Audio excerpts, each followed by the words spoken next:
Oda just revealed how Dragon will flip the entire final war on its head, and almost nobody caught it. This changes everything. For over 1,000 chapters, Dragon's been moving in silence, but now he's finally made his move, and it's way bigger than anyone expected. He's not just showing up to fight, he might be the one who breaks the system apart from the inside. And once you see the clues Oda planted, you'll realize this war was never just about Luffy or Imu, it was always about him. For the longest time, Monkey D. Dragon is a mystery and a myth to every fans, the kind of name whispered in fear by the world government and barely understood by the fans themselves, and the fact that he was labeled as the world's worst criminal before we even knew his face, already told us one thing loud and clear. This man was dangerous not because of chaos, but because of his ideas, his legacy, and the scale of what he was planning.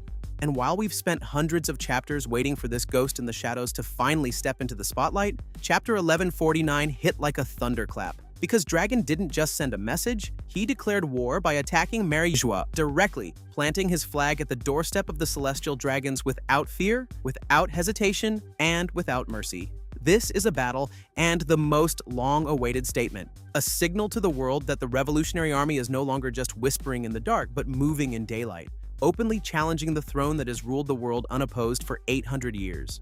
And while we still don't know the full extent of Dragon's endgame, whether he's after Imu, the Gorosei, or something far deeper, what's now undeniable is that Oda is finally pushing Dragon to the forefront of the final saga, not as a side character, but as one of its central pillars. And what's coming next might just rewrite everything you thought you knew about One Piece. Now here's the catch. While Dragon stepping up is absolutely hype, the Revolutionary Army itself still feels shaky.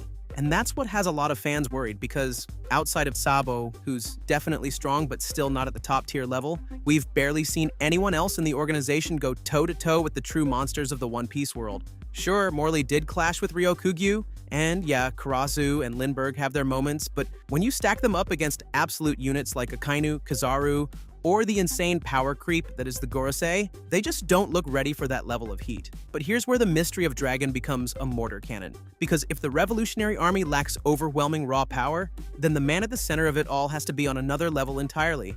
And considering he's a Monkey D, the son of Garp the Fist, a man who used to throw hands with Goldie Roger, and the father of Luffy, the Chosen One literally carrying the will of Joy Boy, Dragon is sitting right at the middle of two absolute legends. And that middle ground, that's where the peak lies. That's where Dragon, right now, likely stands. But even that might not be enough, unless Dragon really is hiding something game-breaking. Now here's where things start getting crazy. Fans have started connecting the dots, and the theory goes like this. If Garp was the strongest of his era but is past his prime, and Luffy is the future but still growing, then Dragon is the present. He's the only one in his prime, physically, mentally, and ideologically, and that means he might just be the most dangerous character we've never seen fight. The sheer idea of a man with Garp's bloodline and Luffy's conviction, who's been operating in total secrecy for decades, pulling the strings of a global revolutionary movement, yeah, that's someone who might be stronger than even Shanks. And if Oda really wants to push this war to its limit, Dragon might need to be someone who could stand in the same tier as Whitebeard, Roger, and yes, even Imu. Plus, think about this. Both Garp and Luffy have Conqueror's Haki. It's not even a question. So, does Dragon have it? Absolutely, he has to. Not only because of bloodline, but because of ambition. Because the one thing that every Conqueror's Haki user shares isn't just strength, it's vision. It's this wild, delusional belief that they can change the world. And if Dragon's vision is to destroy an 800-year-old system and rebuild it from the ground up, yeah, that's more than enough reason to assume his Haki is on another level entirely. But here's the part that fans are now obsessing over. What kind of devil fruit is Dragon hiding? There's been a ton of buzz in the fandom for years now that Dragon might be one of the few characters in One Piece with a god-class devil fruit, something that could even rival or reflect the power of the sun god Nika. And that reason could be because once Dragon uses it, we'll instantly know just how important he truly is in the final chessboard of the story. Because here's the thing, you don't hide a power like that for over 1,000 chapters, unless it's meant to shock everyone the second it's revealed. But if Dragon's powers are truly divine, then who could possibly match up to him? So, this is where the speculation gets wild. A lot of fans think that Dragon will go head-to-head with one of the Gorosei, most likely St. Marcus Mars. Why? Because both of them operate like generals, tacticians, the quiet ones behind the scenes who only move when it's absolutely necessary. There's this perfect mirror between the two. Dragon, the strategist for revolution. Mars, the strategist for oppression. If there's any kind of thematic duel waiting to happen, this one would be clean, symbolic, and brutal. But then there's Garling Figureland, the wild card.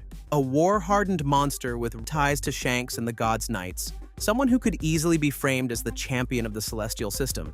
If Oda really wants to create a battle between ideologies, between royalty and rebellion, then Garling vs. Dragon becomes almost poetic. And then the most hated marine of all time, Akainu. There's a fan theory that's been around for a while, and it just refuses to die. Some believe that Dragon and Akainu knew each other back when Dragon was a marine. That, once upon a time, these two icons stood on the same side of justice, but something made Dragon walk away, something so corrupt, so unspeakable, that he chose to burn it all down instead of being part of it. And now, years later, it would all come full circle, with Akainu, the absolute hand of marine authority, clashing against the man who turned his back on the system and came back with a revolutionary army at his back. Imagine that scene. Imagine the emotional weight. Imagine the stakes. Dragon versus Akainu wouldn't just be about strength. It would be about justice, betrayal, ideology, and legacy. But if that fight's really coming, then the final war is going to get way more personal than we thought. And the other thing about this Holy Knight, if Dragon is not the true contender of Garling, Shanks might be the one who will really challenge his own father.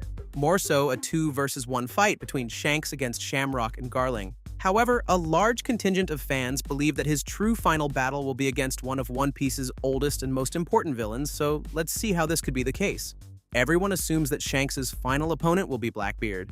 And yeah, there's a lot of evidence pointing to that, but what if that isn't his final fight? What if, before we even get there, Shanks is forced to face something far more personal, his own bloodline? Because while the fanbase loves to imagine the epic clash between red-haired Justice and Blackbeard's darkness, there's another storm brewing in the background, and then it might hit Shanks first. See, St. Figureland Garling isn't just some one-off celestial dragon. He's not just a former Holy Knight, he's Shanks' father. And with the world government officially on the move, and the Holy Knights finally stepping into the light, the stage is slowly being set for one of the most poetic and emotionally devastating fights in the story. A son who turned his back on his bloodline, facing the man who raised him, or worse, the man who abandoned him. And we're not just talking about a 1 versus 1.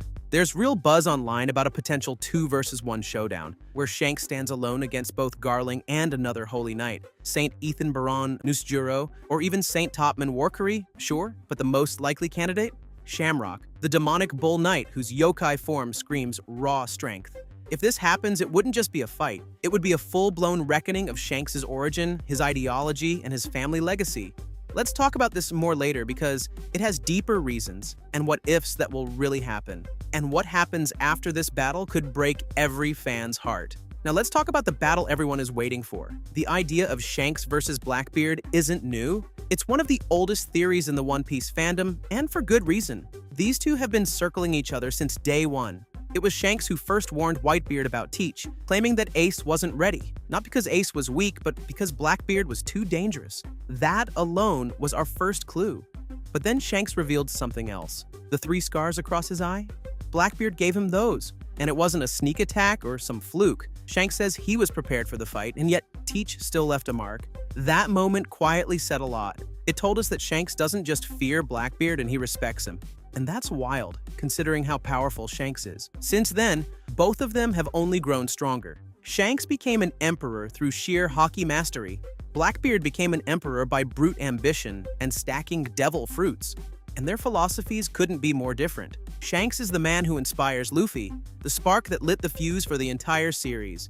Meanwhile, Blackbeard is Luffy's darkest mirror, someone chasing the same dream, but for the ugliest reason imaginable. One is the will of Roger.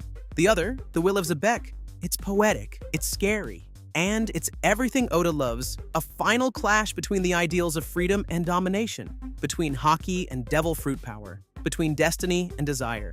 If it happens, when it happens, it won't just decide the fate of 2 emperors. It might answer the biggest question of all, which power system truly reigns supreme? But there's one more piece of the puzzle that fans don't talk about enough. See, as much as fans want that legendary final duel between Shanks and Blackbeard, there's this haunting possibility that the Blackbeard fight won't be the end of Shanks' story. It'll be the aftermath. Because for Shanks to reach that stage, he might have to confront something even heavier than Teach, his own origin. There's been a growing theory that before the final war hits full swing, Shanks will be forced to choose a side, his pirate legacy or the blood that connects him to the world government. As one of the Figurelands, Shanks isn't just a celestial dragon by blood. He's the child of Saint Garling, the same man leading the Holy Knights. That's massive, because that means he's not just a wild card in the power structure, and he's a threat to it. And the world government doesn't let threats live. So what happens if Shanks refuses to kneel? What if he steps up, not as a son of Garling, but as the man who chose freedom over nobility? Then we might see one of the most tragic battles in One Piece history. A fight not for treasure or glory, but for identity. And some fans think this could be where Shanks falls. That his death won't come from Blackbeard, but from the very family he tried to escape. And if that happens, Blackbeard won't just be Shanks' final fight, he'll be the revenge.